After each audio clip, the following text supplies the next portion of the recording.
Welcome back to the Lakers News Fan Report, your daily source for the most thrilling updates in sports. If you're someone who bleeds purple and gold and feels that surge of excitement every time a crucial player steps onto the court or a stunning defensive moment unfolds, you found the right spot. Today we'll delve into a subject that has many fans feeling uneasy or trying to brush it aside. What transpired in the initial game, and does it suggest potential deeper concerns within the Lakers organization? It's important to remember that this is a best-of-7 series. The familiar phrase that it's not a sprint but a marathon certainly applies here. Nonetheless, we must recognize that the opening games hold considerable weight. They establish the atmosphere, showcase individual matchups, and can significantly influence morale. Entering the first game on the road with a 7-point lead after the first quarter, looking confident and poised only to be overpowered for 2 straight quarters is more than just a difficult situation. It acts as a crucial reminder. So what exactly went wrong? Let's break this down like true fans do. Not just looking at the scoreboard, but investigating the story behind the stats. The team started the game promisingly, showing good ball movement and decent tempo. It was clear that the strategy was to neutralize a key opponent from the start and limit 3-point shots in corner situations. The goal was to see if the supporting cast could step up, and at first that seemed like a sensible approach. However, suddenly, the second quarter came like an overwhelming wave, and the team couldn't regain control. In the post-game statements, a former player mentioned that the opponent's momentum came from transition plays and second-chance opportunities. While this might sound technical, it's actually quite telling. Let's break down some stats. The rival team racked up 25 points in transition and 23 on second chance points, totaling 48 points from effort plays. This isn't a failure of the system. It's a reflection of dedication and awareness. When you're in the playoffs, in a challenging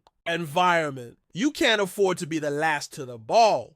Let's examine the stats for a moment. Dallas accumulated 25 points on fast breaks and 23 from second chances, totaling 48 points from effort plays. This isn't about a system failure. It's about commitment, awareness, and determination. During the playoffs, especially in a challenging scenario, you can't afford the luxury of being second to the ball, second to rise from the floor, or second to get into position. The coach made a thought-provoking comment. I don't know if we were physically prepared. This is relevant. Reflect on what this means. It's not just about being mentally or tactically ready, but about a physical matter involving conditioning and intensity. It means being outworked, pure and simple. Now the question arises, why wasn't this team, which spent the last 2 months fighting to improve their playoff positioning, physically ready for the opening game? Was it overconfidence, insufficient preparation, or did the opponents come out with a stronger early impact than expected? Or is there something larger at play? The scenario becomes intriguing, as the coach also acknowledged that, while most of the strategies were sound, they would review the tape and make the necessary adjustments. The main issue was the reaction to the opponent's intensity. And when the opponents raised their level, the Lakers couldn't keep up. This raises concern, as effort should be this team's hallmark. They fought back at the end of the season through defense, determination, with players making clutch plays, bringing intensity off the bench, and of course dominating the painted area as a defensive force. But none of that showed up consistently in the opener. Let's change the perspective a bit because there are several underlying stories here. Starting with Luka, what more can be said? He started strong, hitting tough shots and driving to the basket, making his signature plays. However, and here the situation becomes intriguing, he finished the game with just 1 assist, signaling that the opponents were not playing in their usual style of reading and reacting. It wasn't a fluid passing game. It was an isolation battle, and it worked. So what does this tell us about the Lakers' defense? Was it a mistake to limit playmaking and accept the points, or were they simply outmatched in individual duels? And what's next? This wasn't about ball movement or a multiple pass offense. It was Luka isolating for advantages, and it proved effective. What does this suggest about the Lakers' defense? Was it a mistake to limit playmaking and allow the points, or were they simply outplayed in one-on-one situations? What adjustments will they make now? Will they begin giving more help to Luka in the next game, risking leaving corners open for players who can be dangerous? A concerning aspect is that if Luka is able to convert points and they still face a significant loss, what will happen when he starts creating plays as well? Now, turning back to the Lakers, let's talk about a player who seemed pressured from the start. The opponents clearly targeted him, exploiting his height and attacking him during switches, showing that he was struggling to find his rhythm. However, as the game went on, he made the necessary adjustments. He found alternatives and maintained his aggressiveness. This is crucial because the team depends on his ability to create shots and facilitate plays to keep the offense balanced. The same can be said about another player. It's true that he had a quiet first half. That can't be denied. He seemed hesitant and passive at times, missing open three-point shots, but improved in the second half, especially as the game progressed. We need to ponder, was this just a bad start, or is the passing of time becoming more evident than we'd like to admit? Every postseason, it seems we ask the same question, but eventually that question turns into a reality.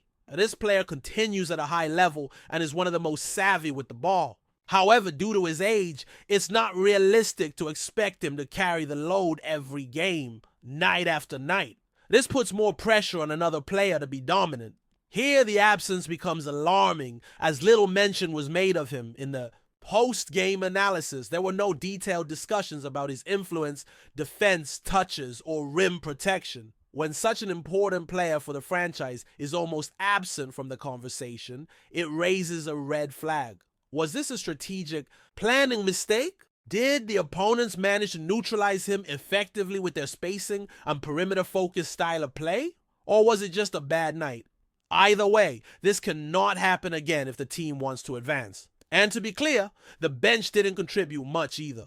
There was a clear three-point attempt early on that didn't even hit the rim, and the team struggled to find their rhythm. The rotation seemed a bit off, lacking the constant energy that could have stabilized the momentum. Moreover, there's a factor that didn't receive enough attention: the coaching strategy. This was the first playoff game under the head coach's direction. He's intelligent, articulate, and respected, but the playoff atmosphere is uniquely challenging. Every adjustment becomes crucial. Every timeout, every rotation, it all carries weight. It was clear that the rival team had a more efficient plan.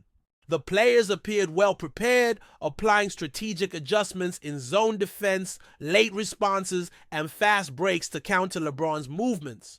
Post-game comments indicated that every time the team faced a specific play, they responded with a zone defense. This highlights the strategic depth involved. The Lakers didn't fare well in this tactical battle in the first game. However, it's important to emphasize that this was just one game. The series is far from decided, and the team can still make adjustments and regroup. They've faced similar situations before, and as an experienced group, they understand the nuances of the game. They've overcome tough opening games in the past, even against difficult opponents. However, urgency must be a priority. Losing the second game and returning to Los Angeles down 2-0 is a daunting prospect that few teams can overcome. The crucial question now is what changes will be made for the second game. Will we see a more determined Anthony Davis? Will LeBron take control from the start? Perhaps the coach will alter the defensive strategies against Luka, maybe applying traps or blitzes, or even introducing a player to increase ball pressure. There's also concern that this roster might not have what it takes to beat a team like Dallas 4 times. Frankly, the opposing team is a formidable force. They are deep, agile, and Luka is an MVP caliber player capable of deciding games practically on his own. So, how are Lakers fans reacting? Is this just a stumble in the pursuit of a win in Game 2? Or have we witnessed the unveiling of a plan that exposes the Lakers' weaknesses, one that every team will now seek to replicate? Does this signal the start of a very brief playoff journey, or the beginning of an incredible redemption story where the Lakers rediscover their essence, fight back, and recover in a way worthy of a Hollywood movie? Before we continue, we ask that you leave a like and subscribe to the channel so you won't miss any exclusive Lakers updates. Moving on. In a shocking turn of events that has left fans and analysts alike reeling, the NBA has officially disqualified the Los Angeles Lakers from the playoffs due to an irregularity in the way LeBron James was listed for a crucial game. The league's decision, which comes amid an intense playoff battle, has sparked outrage across the basketball world, raising questions about the integrity of the game and the transparency of league operations. The controversy centers around a technical error made by the Lakers coaching staff, who mistakenly listed LeBron James in the official game roster for a key playoff matchup, despite the fact that he had not fully met the league's player eligibility requirements. While the exact nature of the infraction has not been fully disclosed, it is believed that the issue involves either a failure to report an injury or a mix-up in the way James's status was communicated to the league office. LeBron James, who has been the cornerstone of the Lakers' championship aspirations, played a central role in the team's successful run to the playoffs. His performances, averaging close to a triple-double, had given the Lakers a legitimate chance of going deep in the postseason. But now, the Lakers are facing the shocking reality of an early exit. Their championship dreams dashed not by the competitive strength of their opponents, but by a procedural error. The NBA's ruling has drawn strong reactions from fans and players, many of whom feel that the penalty is too harsh for what they view as an honest mistake. Social media has been flooded with posts criticizing the league for not issuing a more lenient penalty, such as a fine or a warning, rather than outright disqualification. Some have even suggested that the NBA's decision was influenced by its desire to maintain a level of consistency in the enforcement of rules, particularly during the high-stakes playoff period. For the Lakers, the disqualification has far-reaching consequences. Not only does it mark the abrupt end to their playoff journey, but it also raises questions about the team's future prospects. The controversy has left the franchise in turmoil, with fans questioning the competence of the coaching staff and the management team's ability to handle critical moments under pressure. As for LeBron James, the four-time NBA champion now faces the difficult task of reflecting on what could have been, a scenario that he, his teammates, and the Lakers faithful were not expecting. This situation has put the spotlight on the importance of attention to detail in the postseason. In a league as competitive as the NBA, where every game can alter the course of a team's fate, the margin for error is razor thin. The Lakers' unfortunate fate serves as a reminder that no matter how skilled or dominant a team might be on the court, it's the off-court logistics that can ultimately determine whether they live to fight another day.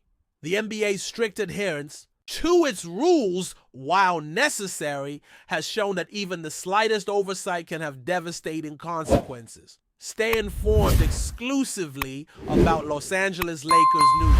Subscribe to our channel and hit the like button to keep receiving daily updates. Also, share your opinion on the news in the comments, as your contribution is crucial for the Lakers. Stay tuned for the next video.